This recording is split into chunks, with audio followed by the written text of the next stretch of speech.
Think of someone you absolutely look up to, an elite athlete, a brilliant scientist, or a world-changing entrepreneur. We are taught that admiring these giants is how we improve ourselves. But what if the very act of admiring them is impairing our critical thinking and problem solving abilities and actively holding you back from success? But what if our evolutionary drive to hero worship has a dark side? In psychology, there is a fascinating concept of how we view extraordinary figures and role models. We often look at extraordinary achievers as if they possess some innate magical capability. But here is a strange part. Computational behavioral models so that when a highly successful role model is framed as unattainable chosen one with innate abilities, the observer's motivation to improve is cut in half. Intuitively, we assume that hero worshipping is totally harmless, maybe even a positive spark for personal growth. We think it's just a superficial phase that people grow out of. After all, it is completely natural to find comfort in someone who have achieved all that we desire of, and there is biological reason for that. Neuroimaging studies show that when you watch a high status individual achieve success, it directly stimulates dopamine in your brain. Consuming stories of heroic success is quite literally biologically self-reinforcing. We also believe our admiration is entirely rational. Sigmund Freud pointed out that during our childhood we build what he called the ego ideal, an idealized internal image of who we want to become, which encapsulates our personal goals and moral values. We look at charismatic public figures and try to integrate their traits into our self-concept. It seems like a flawless system for human development. But reality tells a completely different story. To understand where this system breaks down, psychologists look at celebrity attitude scale, which maps our admiration onto 3 levels based on Sinkian's personality dimension. First level is entertainment social. It correlates with extraversion and is considered clinically benign. It is light-hearted gossip, peer bonding, and recreational fun.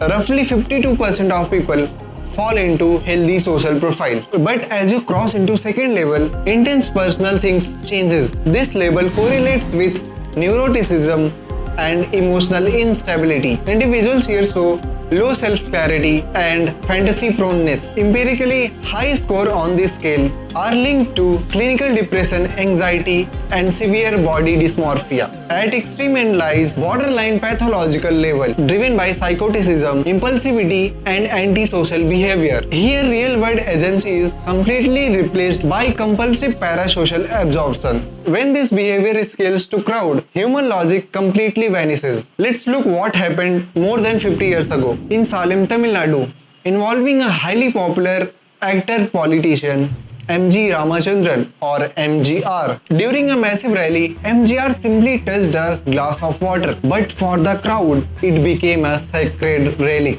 This glass water incident perfectly shows how our prefrontal cortical regulation is bypassed, leaving us vulnerable to stampedes and herd behavior. So what is the psychological trap that turns the natural biological drive into mechanism of self-sabotage? It comes down to vital cognitive distinction, the difference between worship and respect. When you worship someone, you strip them of their humanity. You place them on an unreachable pedestal, viewing them through the lens of halo effect, a cognitive bias where you automatically assume that they have perfect moral and intellectual traits because they excel in one highly visible area. But humans are inherently flawed. When that hero inevitably stumbles, the worshipper experiences a intense disillusionment, leading to loss of hope and depressive withdrawal. Respect, however, keeps the feet completely firm on the ground. Respect views the model, flesh and blood operations at exact same plane as yours. It recognizes that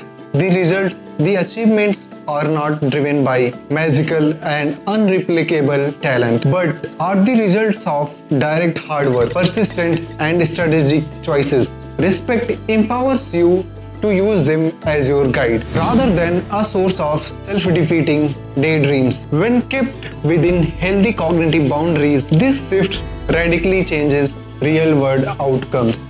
For instance, exposure to successful matching role model is essential for individuals facing negative competitive stereotypes in highly competitive spaces. Seeing an outstanding female astrophysicist proves that overcoming systemic barrier is possible. It alters observers' self-perception, motivating them to take concrete steps like developing business plans and conducting market research.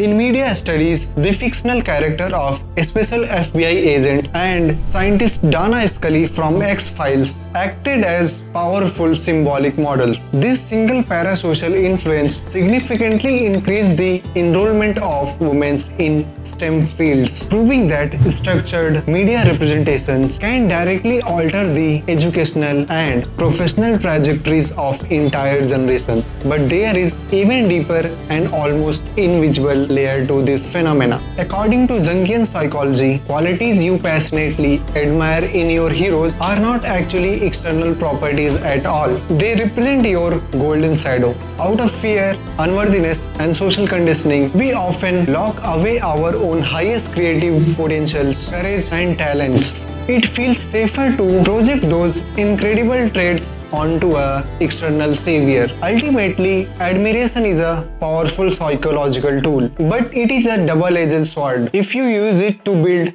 pedestal for a single public figure, you risk identity diffusion and uncritical compliance. But if you destruct your heroes, audit them for actual attainability, and pull specific functional strategies in your life, you stop being a passive fanboy. Next time you find yourself admiring a giant in your field, don't ask yourself how you can be like them. Look closely what you admire in them. Pull that down to earth and ask, how can I unlock the exact same quality into myself?